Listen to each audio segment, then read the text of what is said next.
Net metering क्या है, net billing क्या है? आपकी बिजली ज्यादा इस्तेमाल हो गई है इस मंथ में, तो आपको पे करना पड़ेगा। पिछले नहीं यूज कर सकते जो क्रेडिट में थे, क्रेडिट खत्म कर दिया। राइट नाउ ये कह रहे हैं कि जी आपसे 11 रुपए का यूनिट खरीदा जाएगा, लेकिन जब आपके साथ एडजस्टमेंट करनी होगी हमने, वो 60 का लेंगे। सोलर लगने से पहले आपको लोड शेडिंग मिली है, 2-2 घंटे की लोड शेडिंग थी, वो कहाँ गई है आज? अब क्यों नहीं हो रही? जो इस गवर्नमेंट का काम था, इस रियासत का काम था, अवाम ने अपने हाथों खुद किया है।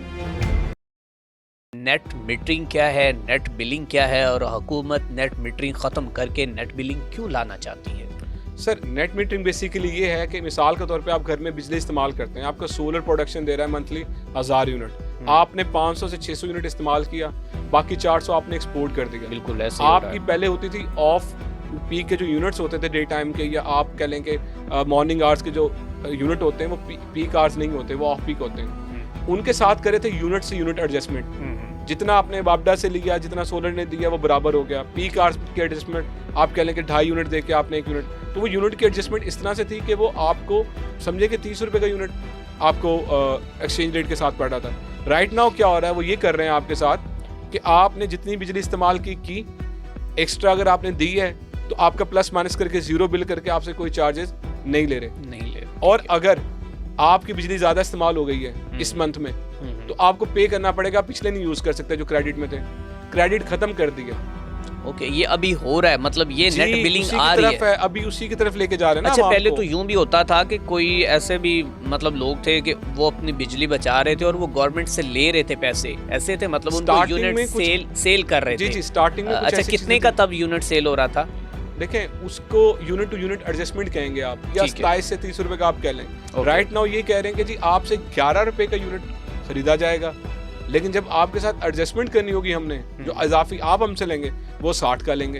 हाय हाय, क्या बात है। देखे ना सर, वो बात तो फिर That is the policies of government Pakistan. ये अगेन उनकी पॉलिसी ना, जिनके 6-6 कनाल के 8-8 कनाल के 1-1 एकड़ के फार्म हाउस हैं। बिल्कुल ठीक है, आम आवाम की तो बात ही नहीं कर रहे। देखे ना, अगर आपने कम से कम तनख्वाह 37-38 हजार रुपए रख दी है, तो चला के दिखाएं घर, कभी भी नहीं चल सकता। नहीं चल सकता ना सर।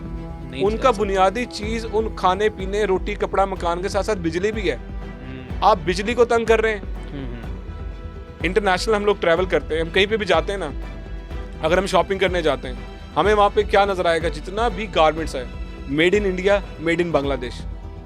रीजन क्या है? जब हम इंटरनेशनल जाके बिड करते हैं किसी भी एग्जीबिशन में जाके अपने प्रोडक्ट को, हमारी कॉस्ट ज्यादा है, हम उस कॉस्ट को मीट ही नहीं कर सकते। मीट कैसे करेंगे? ना तो हमारी गवर्नमेंट सब्सिडाइज रेट पे कोई चीज दे रही है, ना उनको फैसिलिटीज दे रही है। आपकी यहाँ की इंडस्ट्री आप देखें, एक टाइम पे कराची, आपका फैसलाबाद को लोग मैनचेस्टर कहते थे कि जी ये तो हब है, बिजनेस हब है। कराची तो आप कह लें कि दुबई माना जाता था, लेकिन क्या है कि सारी इंडस्ट्री वहां से बांग्लादेश, लोगों ने ताले लगाने स्टार्ट कर दिए, बहुत टाइम पहले लोग बांग्लादेश बैठे हुए। बहुत से पाकिस्तानी जितने भी आपके देखेंगे इंडस्ट्री गारमेंट्स की, वो बांग्लादेश बैठी हुई है, वहीं से बना के all over the world supply दे रहे हैं। तो सर ये देखें ना, आवाम को रिलीफ नहीं दे रहे। और लेकिन स्टॉक एक्सचेंज तो दिन ब दिन ऊपर जा रही है, तेजी के साथ मुल्क तरक्की कर रहा है, और सब कुछ आपको वो नजर नहीं आता? जी सर, बिल्कुल नजर आ रहा है। आज करीब हम चांद पे भी चले जाएंगे जिस हिसाब से हम तरक्की कर रहे हैं ना। मेरे ख्याल से तो कल को यूएस से आके, यूके आके हमसे प्रॉपर यहाँ पे अपना स्टाफ भेजेंगे ट्रेनिंग देने के लिए कि ये मुल्क कैसे तरक्की कर रहा है, हमें भी इसको फॉलो करना है। ठीक है। अच्छा सर, अगर ये थोड़ा सा हम बाहर निकल गए, मैं ये जानना चाहूँगा, नेट मीटरिंग तो आपने बता दिया, नेट बिलिंग में अब ये हुकूमत जो है वो मतलब कि इनके ऊपर क्या बोझ डालना चाह रही है? अभी तो इन्होंने जैसे कहा है कि अभी पॉलिसी लेकर आ रहे हैं, होल्ड कर लिए हैं। अभी जितने भी नए नेट मीटरिंग के केसेस हैं अभी प्रोसेस नहीं हो रहे, उन्होंने होल्ड कर लिए, जो पुराने हैं सिर्फ वही चल रहे हैं। लेकिन आप अगर नेट बिलिंग आ जाती है तो पाकिस्तानी अवाम के साथ क्या होने वाला है? अरसलान साहब, मिसाल के तौर पे आपने 2 महीने पहले सोलर लगवाया घर में, नेट मीटरिंग समझ के 8 से 10 लाख आपने सेविंग लगा दी। आपको ये कि चले 1-1.5 साल में पैसे मेरे पूरे हो जाएंगे, ठीक है, फिर हम सेविंग स्टार्ट कर लेंगे, कमेटियां डाल लेंगे। मिडिल क्लास तो ये सोचेगा ना, चले फिर कुछ और चीज देख लेंगे ना, गाड़ी नहीं लेते, बाद में ले लेंगे। बिल्कुल, फलां जगह पे हमने वो कंस्ट्रक्शन करनी थी, बड़े भाई को पोर्शन बना के देना था, नहीं बना के देते। मिडिल क्लास यही सोचती है ना, यही सोचते हैं। लेकिन अगर 2 महीने बाद आपको पता चले कि अब माइनस वाला कोई चक्कर नहीं है, बीच में अगर जहां बिजली इस्तेमाल ज्यादा हुई आपको पे करना पड़ेगा, आप तो फिर उधर ही आ जाएंगे। 10 लाख का सोलर छत पे और देख रहे हैं कि लाइट क्यों जल रही है, ये पक्का क्यों चलता छोड़ दिया, घरों में वही लड़ाई झगड़े, बिल्कुल 10 लाख का सोलर लगाने के बावजूद भी। तो ये इस तरह की पॉलिसी सिर्फ डिस्करेज करने के लिए, आवाम को इनकरेज ही नहीं किया जा रहा। आप देखें आपके हमसाए मुल्क है ये छोटे छोटे, अब देखें कतर है, तेल निकला है, ठीक है, लेकिन उसके बाद वो फैसिलिटीज क्या दे रहे हैं अपनी आवाम को। आज आपकी दुनिया सबसे ज्यादा गल्फ में जाती है, दुबई क्यों जा रही है, कतर क्यों जा रही है, लोग सऊदीया क्यों जा रहे हैं? वहां पे आपकी अर्निंग से कम एक्सपेंसेस हैं, आपके ज्यादा नहीं है। वहां पे जो सैलरी फिक्स है, आपका अच्छा गुजारा हो रहा है उसमें, क्योंकि आप कोई भी चीज बाय करने जा रहे हैं, आपकी बाइंग कैपेसिटी में क्वालिटी ऑफ लाइफ दे रहे हैं आप वहां पे। आप देखें क्यों जा रहे हैं, हर साल 10 लाख बंदा यहाँ से चला जाता है, क्यों जा रहा है? पहले सर ये होता था कि हमारी मिडिल क्लास फैमिलीज में ये करते थे कि जी किसी एक बच्चे को सरकारी ओहदे पे होना चाहिए, कल को रिटायर्ड होगा तो चलो पेंशन तो आएगी, बिल्कुल कोई ना कोई मुराद तो मिल जाएंगे। लेकिन अब क्या कहते हैं जी, घर का एक बच्चा बाहर भेजो, किसी भी तरीके से उसको भेजो, वो जाएगा वहाँ पे, उसने पढ़ना है नहीं पढ़ना, उसने काम करना है यूरोप जाके, वो पासपोर्ट लेगा पक्का हो जाएगा, उसको पता है कि वो, मैं छोटी सी एग्जांपल देता हूँ, एक बच्चा यूके चला गया घर का, ठीक है, वो कुछ ना करे, अगर वो 100 पाउंड भी वहाँ से भेजता है, 36-37 हज़ार रुपये बनते हैं। अगर वो 200 पाउंड भेजता है अपनी सैलरी से, तो वो कितना बना, 70,000। मिडिल क्लास का तो गुजारा हो गया, कमा वो 2,000-2,500 पाउंड रहा है। बिल्कुल सही। क्यों आज अपने बच्चों को यूरोप भेजा जा रहा है? क्यों एक जवान बच्चे की पूरी जिंदगी जो है स्टेक पे लगाई जाती है? सैक्रिफाइसेस शुरू हो गए, परदेश काटने में मजबूर हो गए। बिल्कुल। स्टार्टिंग पे तो लोग जाके, उनके पास पैसे नहीं होते कि वो घरों में जाके कहीं रहें, कोई हॉस्टल में रहें, फुटपाथ पे भी सो रहे हैं। बिल्कुल ऐसे ही। उनको पता है कि एक ने कुर्बानी देनी तो घर चलने। सर आपका मेरा बचपन ये था कि एक फर्द कमाता था और पूरा घर चलता था। ऐसे ही होता अब सारे काम में लगे हुए और बुराई नहीं हो रही। खवातीन भी कमा रही हैं, अब बच्चे भी कमा रहे हैं, और जो हमारा एजुकेशन सिस्टम है वो देख लें कहाँ पे है। अभी रिसेंट मैंने सर्वे देखा है कि वो सिर्फ जो लाहौर कसूर के अंदर 11 लाख जो हैं लोग जो हैं वो अनपढ़ हैं। मतलब सबसे ज़्यादा सरफरिस्त जो है वो कसूर आया है ये ज़िला रिसेंट के, वहाँ पर लोग जो हैं वो सबसे ज़्यादा अनपढ़ हैं। तो लोग तालीम से दूर क्यों हो रहे हैं? अखराजात ही नहीं पूरे हो रहे। सर देखें, सिनेरियो ये है कि कैसे पढ़ाएं कैसे? घर का खर्चा नहीं पूरा हो रहा। मिसाल के तौर पे एक घर में एक फैमिली में 4 बच्चे हैं, घर का खर्चा नहीं पूरा और किसको पढ़ाएंगे वो? फिर क्या होता है जी, सैक्रिफाइस होते हैं। 2 को काम पे लगा दो, कोई हुनर सिखा दो, किसी को वर्कशॉप डाल दो, किसी को दुकान डाल दो। बिल्कुल ऐसे। ठीक है, क्या उसका हक नहीं वो पढ़े? थोड़ा से भी कुन ज़हन होगा, जिसका दिमाग नहीं होगा पढ़ाई की तरफ। आपको पता हमारे जितने भी यंग लॉट है ना, उनका दिल नहीं करता पढ़ने को। कहीं पे कॉलेज में, यूनिवर्सिटी में कहीं भी जा रहे हैं, उनको पढ़ने को दिल ही नहीं है। बिल्कुल ऐसे ही। और स्किल भी सीखने को दिल नहीं है, ऐसे ही। क्योंकि सोशल मीडिया का इतना ज्यादा इफेक्ट हो गया, हर दूसरा बच्चा टिकटॉकर बना हुआ है, व्लॉगर बना हुआ है। बिल्कुल ऐसे ही। बिल्कुल देखे ना, हम तो ग्रोथ कर ही नहीं रहे। हमें एक चीज थोड़ा इफेक्ट करी, हम तो जगह जगह से पिस रहे हैं। बिल्कुल ऐसे। अच्छा माजिद भाई, अगर हम अब इसके बाद आ जाएं थोड़ा सा यहाँ पे कि एक्सचेंज रेट क्या है? 11 से 60 रुपए का फार्मूला कुछ आपने बता दिया। अब हम क्वेश्चंस वाइज थोड़ा सा चल जाएं, इसको थोड़ा डिस्कस करते जाएं कि एक्सचेंज रेट क्या है। सर एक्सचेंज रेट जैसे मैंने अभी आपको एक्सप्लेन किया है कि पहले यूनिट से यूनिट एक्सचेंज होता था। मिसाल के तौर पे आपका ऑफ पीक का यूनिट 30-35 रुपए का था, पीक आर का 45-50 रुपए का था। तो वो समझें आपसे अगर यूनिट टू यूनिट ले रहे हैं, मीन्स कि आपसे 30 रुपए का ही आपको दे रहे हैं और 30 का ही आपसे ले रहे हैं। ओके, इक्वल था। अब मिसाल के तौर पे वो 30 का नहीं लेंगे, अब वो 11 का लेंगे। मीन दैट कि हमें वो 60 रुपए का बेचेंगे और 11 रुपए का हमसे वो लेंगे। जी, ये फॉर्मूला अभी पॉलिसीज मेकर ने बनाया है। जी, जो पॉलिसी मेकर्स हैं वो बना रहे हैं। ओके, अच्छा, वो ये कहते हैं के जो मुआहदे हैं ये क्या है और किस तरह आवाम को दोनों हाथों से लूटने की कोशिश की जा रही है, और कोशिश ये की जा रही कि आवाम का गला दबा दिया जाए। ये आईपीपीज क्या है? सर आईपीपीज देखें आप, रिसेंट गवर्नमेंट में या पिछली गवर्नमेंट्स में यही हुए कि आईपीपीज के मुआहदे हुए। उन मुआहदों में ये था कि जी इनसे बिजली बना के हम खरीदेंगे। ऐसी जगह पे ये मुआहदे लगे कि जो आज बिजली इस्तेमाल में नहीं है, वो ग्रिड इस्तेमाल में नहीं है, अरबों रुपए की मद में महाना आपको देने पड़ रहे हैं। ओके, ये मुआहदे किए किसने थे? गवर्नमेंट। अगेन गवर्नमेंट ना, जो ये पॉलिसियां बनाती हैं जिनके जाती बेनिफिट्स हैं उन्होंने। सर आईपीपीज की तो कोई भी बात नहीं करेगा ना, क्योंकि वो उस तरफ जा ही नहीं रहे। अब वो बात करें, अच्छा जी पॉलिसी हम ये लेकर आते हैं, इनका जो पे बैक टर्म्स है ना, जो शॉर्ट कर दें इसको। मिसाल के तौर पे आपका 10 लाख साल या 1.5 साल में वापस हो रहा था ना, इसको 3 साल पे ले जाते हैं। वो कहते हैं जी हमने नेट मीटरिंग बंद नहीं की, हम कह रहे हैं कि जी कम कर देते हैं।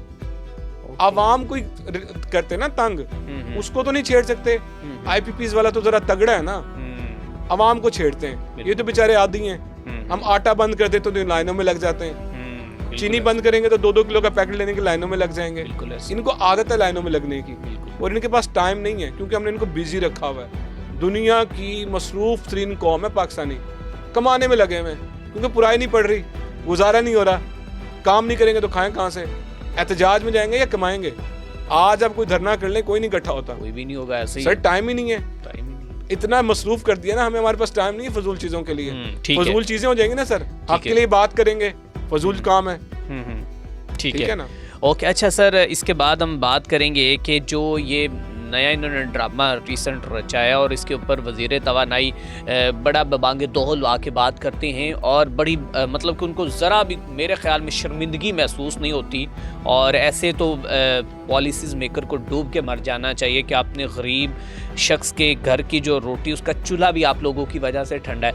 अब एक बंदा है, उसको महीने का बिल आ रहा है 2250 रुपये, उससे एक दफ़ा नहीं पे हुआ, अब अगली दफ़ा वो 200 यूनिट से क्रॉस कर जाएगा, अब सीधा ही उसको जो है 10,000 रुपये पड़ेगा और पूरा 6 महीने जो है वो 10 से 15,000 जो है, या इसके मतलब अकॉर्डिंग जो है वो 60 रुपये का उसको यूनिट पड़ेगा। ये क्या मामला क्या है, ये थोड़ा सा एक्सप्लेन कर दें सर। इसमें होगा ये कि हमें इन इदारों के अंदर ना, जितनी भी हमारी ये गवर्नमेंट है या ये इदारे हैं जो ये पॉलिसियाँ बनाते हैं, वहाँ पे पढ़े लिखे लोग जो है ना प्रॉपर, मेरे ख्याल से उनको लाना चाहिए, जिनका काम है, जो पॉलिसी मेकर हैं, जिन्होंने देखना है कि रूट्स लेवल कहाँ से बन रहे हैं, कि कहाँ कहाँ लैग कर रहा है, हमारी कॉस्ट क्या आ रही है। सर पहले होता था कि आपकी देखें, सोलर लगने से पहले आपने भी अगर आंख खोली, अगर आपने भी जैसे ही मतलब होश संभाले तो आपको लोड शेडिंग मिली है, 2-2 घंटे की लोड शेडिंग थी, वो कहाँ गई है आज, अब क्यों नहीं हो रही?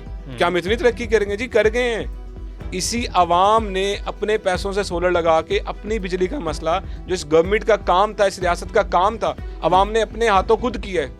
ओके ठीक है, सोलर लगाया, जो लोड शेडिंग को आवाम ने खत्म किया है अपने सोलर लगाकर, क्योंकि एक्स्ट्रा प्रोडक्शन आ गई।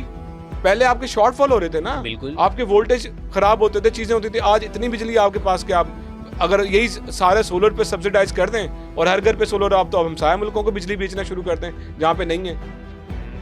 सर सिनेरियो ये है कि पॉलिसी इस तरह की नहीं बनाई जा रही जो आवाम को रिलीफ दे। बिल्कुल ठीक है। पूरा 2025 ना सिर्फ आवाम का और इस बिजनेस से रेलेवेंट जितने भी लोग हैं उनको सोचने पे मजबूर कर दिया है कि अब वो कहाँ की इमिग्रेशन ले, अगर वो पैसे वाला है। बिल्कुल ऐसे ही। और अगर लेकिन ये मामला कब तक चलेगा, कब तक रहेगा ये 200 यूनिट वाला? जब तक पाकिस्तान रहेगा सर, ये मसले मसाइल रहेंगे। और पाकिस्तान तो कभी खत्म होने वाला नहीं है। कलमे की बुनियाद पे हमने बनाया था, इसको जितना मर्जी खा लो नहीं खत्म होगा। कैसे खत्म होगा? एक एक घर में 10-10 तो बच्चे हैं, आते जाएंगे, खत्म ही नहीं होगा, यहीं पे रहेंगे सारे सर। बिल्कुल। हमारे अवाम को रिलीफ नहीं मिल सकता, इस मुल्क में मिल ही नहीं सकता। आप उम्मीद छोड़ दें।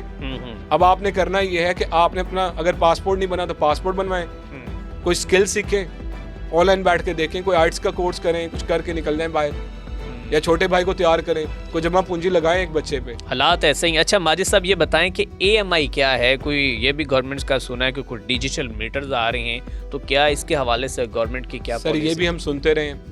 पहले आपके ग्रीन मीटर लगते थे जो कि मैनुअल रीडिंग ली जाती थी, फिर हम तरक्की भी तो कर रहे हैं ना, हम चीज़ों को स्मार्ट करते हुए जा रहे हैं। हमने जी डिजिटल मीटर लेकर आए हैं, AMI मीटर, अब वो लगेंगे, आपकी ऑनलाइन मॉनिटरिंग होगी, ऑनलाइन आपकी रीडिंग होगी, आपको जो बिजली के बिलों में मसाइल आते थे वो नहीं आएंगे, आपकी एक्यूरेट रीडिंग आएगी। अब भी आपने 2 महीने पहले 50 से 60 हज़ार लगा के मीटर लगाया है, अभी फिर आपको 50 से 60 हज़ार दे के मीटर दूसरा चेंज करना है, क्यों? वो कैसे, क्यों करना? यही तो रहा है 2025 पॉलिसियां। अच्छा, जो डिजिटल मीटर आए थे उसे भी अब खत्म करके कुछ नया आ रहा है? नहीं, जो पुराने मैनुअल मीटर थे, ग्रीन मीटर, उनको चेंज करके AMI मीटर लेकर आ रहे थे। तो ये अभी पॉलिसी इन्होंने होल्ड कर ली। इनकी बहुत मेहरबानी कि ये वाला बम इन्होंने आवाम पे नहीं फोड़ा, सिर्फ अनाउंस किया था। इसी चक्कर में लोग नेट मीटरिंग की तरफ नहीं गए।